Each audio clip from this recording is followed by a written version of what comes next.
बेटा अभी तक अब इस चैप्टर में अपन ने क्या क्या टॉपिक पढ़ लिया? पहले क्या पढ़ा? ऑक्सीकरण, अपचयन, फिर किसके बारे में पढ़ा? विद्युत रासायनिक सेल के बारे में पढ़ा। फिर विद्युत रासायनिक सेल, तो सेल का भैया कितना पोटेंशियल, कितना विभव जनरेट होता है, तो पहले इलेक्ट्रोड विभव की क्या पढ़ी? डेफिनेशन पढ़ी। फिर इलेक्ट्रोड विभव कैसे निकलता है, दो टाइप का होता है, कौन सा? ऑक्सीकरण और अपचयन। फिर किसके बारे में पढ़ा? मानक इलेक्ट्रोड विभव। मानक के लिए तीन कंडीशन क्या क्या थी बेटा आपकी? मानक के लिए तीन कंडीशन क्या क्या थी? 1 मोलर सांद्रता, अरे 1 मोलर सांद्रता थी, एक एटीएम कितना था? दाब था, और ताप कितना देना है? 25 डिग्री सेल्सियस या 298 केल्विन। तो मानक इलेक्ट्रोड विभव कितने प्रकार का था? ये भी दो प्रकार का, मानक ऑक्सीकरण विभव और मानक अपचयन पढ़ाया था। अब मानक अपचयन विभव का मान रख, मतलब मानक अपचयन विभव के बढ़ते हुए मान की एक क्या बनाई थी? श्रेणी बनाई थी। उस श्रेणी को क्या बोलते हैं? विद्युत रासायनिक श्रेणी। तो विद्युत रासायनिक श्रेणी आपने प्रॉपर पढ़ ली, और इससे ये भी क्लियर हो गया कि कौन ज्यादा क्रियाशील था और कौन कम। क्लियर थी बात? और इसके बाद विद्युत रासायनिक श्रेणी बनी किससे थी?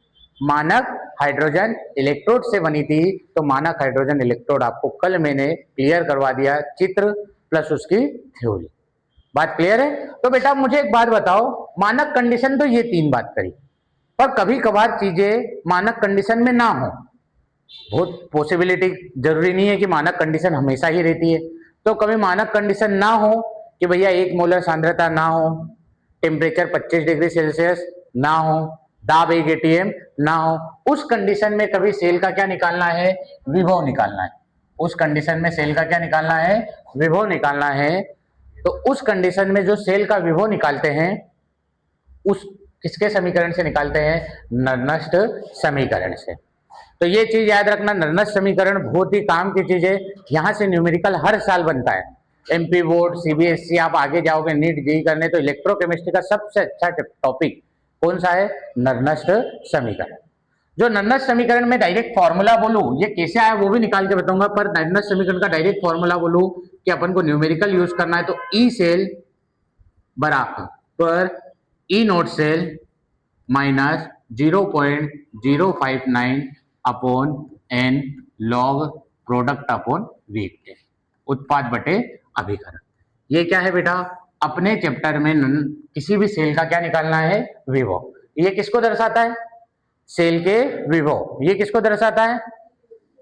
ये मानक सेल विभव। अरे दर्शाता है, अभी निकालना सिखा दिया, कैथोड माइनस एनोड। एन का मतलब नंबर ऑफ इलेक्ट्रॉन। आप कोई से रिएक्शन देखोगे तो कितने इलेक्ट्रॉन गए, कितने इलेक्ट्रॉन आए, वो दर्शाएगा एन को। प्रोडक्ट मतलब उत्पाद, और रिएक्टेंट मतलब अभिकारक, वहां पर सांद्रता दी जाएगी। तो इसका यूज करके क्या निकाल सकते हो आप? सेल का विभव निकाल सकते हो। कैसे निकालेंगे वो बात अपन करेंगे।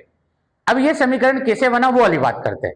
ये समीकरण कैसे आया? कभी कभार वो ये दे देता है कि नर्नस्ट समीकरण का डेरिवेशन, मतलब किस तरीके से नर्नस्ट समीकरण डिराइव हुआ, ये फॉर्मूला कैसा है वो बताइए। समझ गए? तो देखो उसके बारे में थोड़ा सा समझते हैं। थोड़ा सा यहां पर मैं एक चीज लिख रहा हूं, कार्य बराबर ऊर्जा Q इंटू V। अपने सेल में जो कार्य होता है वो किसके किसके बराबर होता है? आवेश इंटू वोल्ट, आवेश इंटू वोल्ट। अपन वोल्ट को इसमें किससे दर्शाते हैं? विभव से। तो यहां पर तो क्या लिख दिया बेटा मैंने? E। यहां पर तो मैंने क्या लिख दिया? E। अब आवेश की बात करते हैं। जैसे मैंने एक एग्जांपल लिया, Ag प्लस को मैंने किसमें कन्वर्ट कर दिया? Ag में। तो कितने इलेक्ट्रॉन लगे? 1 मोल इलेक्ट्रॉन लगा। बोल सकता हूं ऐसा कि Ag प्लस को Ag में कन्वर्ट करने के लिए कितने मोल इलेक्ट्रॉन लगे? 1 मोल। मैं बोलूं Cu2 प्लस को मैंने Cu में कन्वर्ट करा, तो कितने इलेक्ट्रॉन लगे? 2 इलेक्ट्रॉन। तो मैं क्या बोल सकता हूं? Cu2 प्लस को Cu में कन्वर्ट करने के लिए कितने मोल इलेक्ट्रॉन लग रहे? 2 मोल इलेक्ट्रॉन लग रहे। एक एग्जांपल और लेते हैं, Al3 प्लस को मुझे कितने में कन्वर्ट करना है? Al में। तो कितने मोल इलेक्ट्रॉन लग रहे हैं? 3 मोल। बात क्लियर है? तो मैं यहां पर कभी आपको बोलूं बेटा एक इलेक्ट्रॉन पर आवेश बताओ, तो एक इलेक्ट्रॉन पर जो आवेश होता है, इलेक्ट्रॉन पर आवेश तो माइनस 1.6 इंटू 10⁻⁻90 कितने होते हैं? 1.1 इंटू 1.6 इंटू 10⁻⁻19 कूलम्ब। ये क्या होता है, एक मोल इलेक्ट्रॉन पर क्या होता है आवेश, -1.6 इंटू 10⁻⁻19। बात क्लियर है? अरे क्लियर है? ये एक इलेक्ट्रॉन पर कितना है चार्ज है। अब मैं कभी 1.67 भी होता है पर 1.6 से अपन ले रहे हैं। मैं बोलूं एक मोल इलेक्ट्रॉन पर बताओ, एक मोल का मतलब क्या होता है बेटा, आपको मोल चैप्टर में आपको अवोगाड्रो नंबर पढ़ाया था मैंने, अवोगाड्रो, अरे पढ़ाया था बेटा अवोगाड्रो नंबर। अवोगाड्रो या एवोगेड्रो नंबर को मतलब ये होता है कि किसी का भी एक मोल का मान निकालना है तो एवोगेड्रो नंबर में उसका क्या कर दो, मल्टीप्लाई कर दो। जैसे एक मोल का भी इलेक्ट्रॉन का मान निकालना है तो एक मोल इलेक्ट्रॉन पर आवेश कितना है बेटा, 1.6 इंटू 10⁻⁻19 है, और अवोगाड्रो नंबर का जो मान होता है वो होता है 6.023 इंटू 10⁻23। तो इसका और इसका कभी कैलकुलेशन हुआ तो लगभग 96,000 क्या आएगा, 500 आएगा। लगभग मान कितना आएगा, 96,500। तो एक मोल इलेक्ट्रॉन का मान कितना होता है, 96,500 होता है, और इस 96,500 को बोलते हैं फेराडे। क्या बोलते हैं, फेराडे। कितने फेराडे, एक फेराडे। तो एक मोल इलेक्ट्रॉन पर कभी आवेश बोलूं तो कितना है, एक फेराडे। अब यहां पर देखो, इसको इसमें कन्वर्ट करने के लिए कितने मोल इलेक्ट्रॉन लगे, एक। इसको इसमें कन्वर्ट करने के लिए, इसको इसमें कन्वर्ट करने के लिए, मतलब आवेश कहीं फिक्स है क्या, एक फेराडे आवेश भी लग सकता है, दो फेराडे भी आवेश लग सकता है, मतलब एन फेराडे आवेश भी लग सकता है। मतलब मैं बोलूं कि सेल के द्वारा किया गया कार्य, तो मैं बोल सकता हूं कि आवेश कितना होगा, NF होगा। F का मतलब फेराडे और N का मतलब कितना इलेक्ट्रॉन लग रहा है। तो N फेराडे आवेश लग सकता है किसी भी सेल को क्या करने में, काम करने में, या उसके द्वारा कार्य किया, तो क्या बोल सकता हूं मैं, NFE। समझ में बात आई? देखो किसी के सेल के द्वारा जो किया गया कार्य वो किसके बराबर होता है, आवेश इंटू वोल्ट। वोल्ट मतलब विभव, विभव को किससे दर्शाते हैं, E से। अब आवेश कैसे पता करेंगे, तो ये तीन चीजें आपने देखी, इसको इसमें कन्वर्ट करा तो एक मोल इलेक्ट्रॉन लगा, दो मोल, तीन मोल। एक मोल इलेक्ट्रॉन पर, एक इलेक्ट्रॉन पर आवेश कितना होता है, इतना होता है। तो एक मोल पर निकालना है तो एक मोल में किसका गुणा कर दो, अवोगाड्रो नंबर का। तो ये आवेश इंटू अवोगाड्रो नंबर, तो ये मान आया। ये मान को क्या बोलते हैं, फेराडे। ये मान को क्या बोलते हैं, फेराडे। एक फेराडे, दो फेराडे, तीन, मतलब फेराडे के नंबर फिक्स नहीं है, तो आवेश की जगह अपन कितना लिख सकते हैं, एन फेराडे लिख सकते हैं। क्या लिख सकते हैं, एन। आपने पिछले साल चैप्टर में पढ़ा था उष्मागतिकी में गिब्स ऊर्जा। क्या पढ़ा था बेटा, गिब्स ऊर्जा। मतलब मैं ये लिख सकता हूं कि जो W है वो किसके बराबर है, NFE की। NFE कार्य मतलब W और NFE। गिब्स ऊर्जा का मतलब आपने पढ़ा था किसी सेल के द्वारा किया गया कार्य। तो गिब्स ऊर्जा को आपने दर्शाया था डेल G से। किससे दर्शाया था, और सेल के द्वारा कार्य किया गया तो डेल जी काय में रहेगा, माइनस में, माइनस में। और डेल जी भी कार्य को दर्शा रहा है, डब्ल्यू भी कार्य को दर्शा रहा है, तो ये दोनों चीजें आपस में क्या हो सकती हैं, बराबर। अरे डेल जी सेल के द्वारा किया गया कार्य, डब्ल्यू भी किसको दर्शाता है, कार्य। पर अपने चैप्टर में भैया सेल की बातें हो रही तो डब्ल्यू की जगह अपन किसका यूज करेंगे, डेल जी का। तो मैं डब्ल्यू की जगह क्या मान लिख दूं, माइनस डेल जी बराबर डब्ल्यू की जगह क्या लिख दिया मैंने, NFE। अरे लिख दिया, माइनस को उधर पहुंचा दो तो मान क्या बना, डेल जी बराबर माइनस NFE। ये समीकरण क्या है बेटा, एक है। इस समीकरण को मैं कभी किस में लिखना चाहूं, मानक अवस्था में। कौन सी अवस्था में, मानक अवस्था में डेल जी को लिखने के लिए तो डेल जी पर क्या आ जाएगा बेटा, नोट आ जाएगा, माइनस NF और E की जगह क्या आ जाएगा, E नोट। अरे ये सेल का विभव सामान्य अवस्था में और ये सेल का विभव मानक। ऊपर वाला भी मान किसका है, डेल जी का है, नीचे वाला मान भी किसका है, डेल जी का है। मैं आपको सिखा क्या रहा हूं, ये समीकरण कैसे आया, उनको बनाने के लिए किसका किसका यूज हुआ। तो ये डेल जी का मान, ये भी किसका मान, डेल जी। डेल जी मतलब गिब्स ऊर्जा। और एक फॉर्मूला और पढ़ा था, गिब्स ऊर्जा मतलब डेल जी और डेल जी नोट में संबंध, डेल जी और डेल जी नोट में संबंध उष्मागतिकी चैप्टर का ही है। डेल जी और डेल जी नोट में कभी संबंध बोलूं तो ये वाला संबंध होता है, डेल जी बराबर del G naught plus L N Q, R T L N Q, R T L N Q. ये एक संबंध किस में पड़ा है? उष्मागतिकी में। डेल जी बराबर del G naught plus R T L N Q. Del G का मान अभी उधर क्या निकाला आपने? माइनस एन एफ ई से। डेल जी नोट मान क्या निकाला? Minus N F E naught से। प्लस में कौन? R T L N Q. ये क्यू का मतलब होता है कोई सी भी अभिक्रिया हो रही है, अभिक्रिया भागफल। अभिक्रिया भागफल का मतलब होता है क्यू निकालना है तो उत्पाद बटे अभिकारक का, उत्पाद बटे अभिकारक, प्रोडक्ट अपॉन रिएक्टेंट। ये किसकी जगह लिख सकते हैं अपन? क्यू की जगह। मैंने पूरे समीकरण में माइनस एन एफ से भाग दे दिया, पूरे समीकरण में किससे भाग दे दिया? माइनस एन एफ से। माइनस एन एफ, उधर भी minus N F E naught cell तो है ही, भाग किससे दिया? माइनस एन एफ से, plus R T L N Q divide by minus का N F. Minus N F से minus N F cut, minus N F से माइनस एन एफ कट। यहां पर क्या बचा बेटा? ई सेल बचा। उधर क्या बचा? ई नोट सेल बचा। ये माइनस को प्लस की जगह ले लो तो ये माइनस हो गया। ऊपर कौन है? आर टी है। नीचे कौन है? एन एफ है। और बचा कौन है? एल एन क्यू है। यहां पर देखे तो ई का मतलब क्या है? सेल विभव। अरे ई का मतलब क्या है? सेल विभव। ई नोट का मतलब क्या है? मानक सेल विभव। आर का मतलब होता है गैस नियतांक। आर का मतलब क्या होता है? गैस नियतांक, जिसका मान फिक्स है 8.314। टी का मान टेम्परेचर, टी का मतलब टेम्परेचर, और टेम्परेचर की जगह 298 रखेंगे। फेराडे का मान कितना होता है? 96,500। अरे एन का मतलब नहीं पता, एन तो इलेक्ट्रॉन है, एन कितने इलेक्ट्रॉन है, कितने गए आए, ये पता है क्या?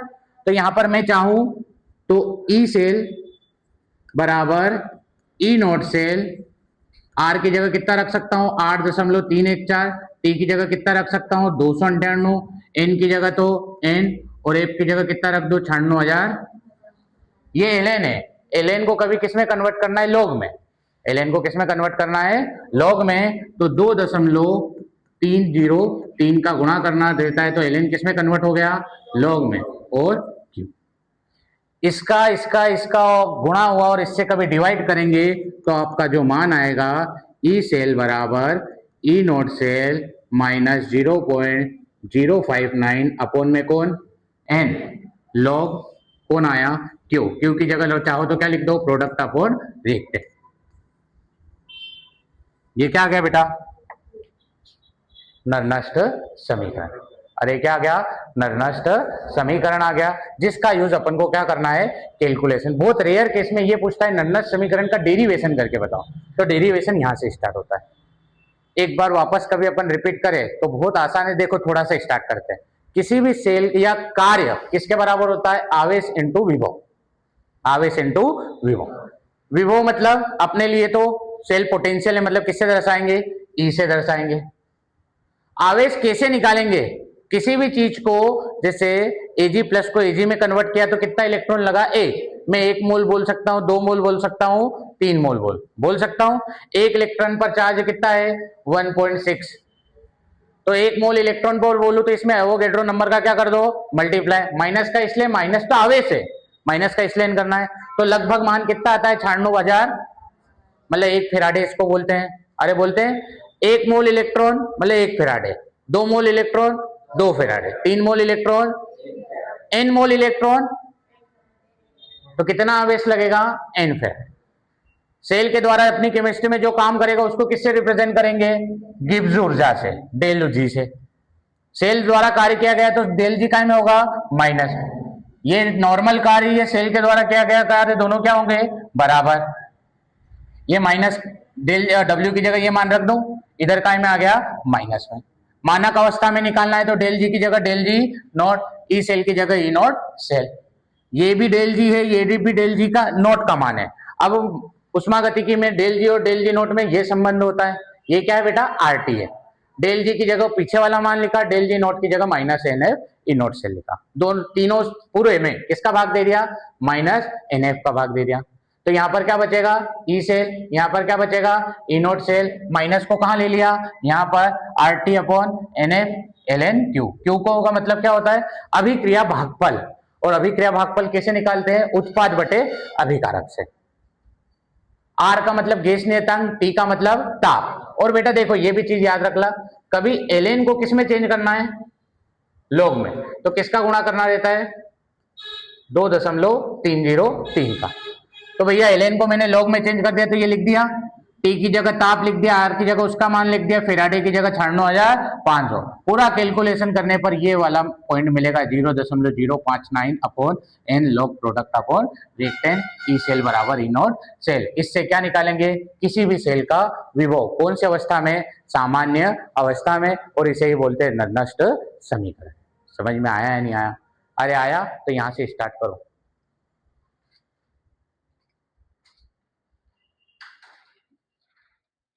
हाँ बेटा, हाँ चलो बेटा, फार्मूला क्या था नंदन समीकरण का, ई सेल बराबर E naught cell minus 0.059 upon N log product upon reactant. देखो बेटा कभी सेल साम्य अवस्था में होगी, सेल कौन सी अवस्था में होगी, तो साम्य अवस्था में सेल का विभव शून्य होता है, साम्य अवस्था में सेल का विभव क्या होगा, शून्य। तो साम्य अवस्था में कभी सेल का विभव बोले तो ई सेल की वैल्यू तो कितनी होने वाली है, तो यहां पर तो क्या रख दो, 0, यहां पर रखा 0, यहां पर ई नॉट सेल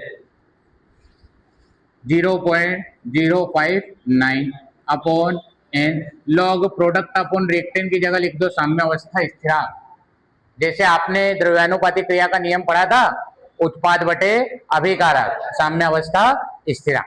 तो पी अपटो आर की जगह क्या लिख दिया, केसी, क्योंकि अपन किसकी बात कर रहे हैं, साम्य अवस्था की।